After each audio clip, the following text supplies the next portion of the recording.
ওমর রাদিয়াল্লাহু আনহু জনসাধারণের সঠিক অবস্থা জানার জন্য রাত্রিতে ঘুরে বেড়াতেন। এক রাতে একটি ছোট কুঠিরের সামনে এলে তিনি বাড়ির ভিতরের কথাবার্তা শুনতে পেলেন। মা মেয়েকে আদেশ করছেন, দুধের সাথে পানি মিশাও। ভোর হয়ে এলো, মেয়েটি উত্তর দিল, না মা। ওমর রাদিয়াল্লাহু আনহু দুধে পানি মিশাতে নিষেধ করেছেন, তিনি জানতে পারলে শাস্তি দিবেন। মা বললেন, ওমর দেখতে পেলে তো? মেয়ে বলল, আমি প্রকাশ্যে তার অনুগত্য করব আর গোপনে তার অবাধ্যতা করব? আল্লাহর কসম, এটা আমার পক্ষে মোটেই সম্ভব নয়। অন্য বর্ণনায় এসেছে, সে বলল, ওমর রাদিয়াল্লাহু আনহু হয়তো আমাদেরকে দেখছেন না, কিন্তু তার প্রভু তো আমাদেরকে দেখছেন। গোপনে সব শুনে ওমর রাদিয়াল্লাহু আনহু বাড়িটি চিহ্নিত করে ফিরে এলেন।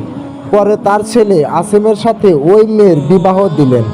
তার গর্ভে দুটি কন্যা সন্তান জন্ম গ্রহণ করল, যাদের একজনের গর্ভে ওমর বিন আব্দুল রহমানের জন্ম হয়েছিল।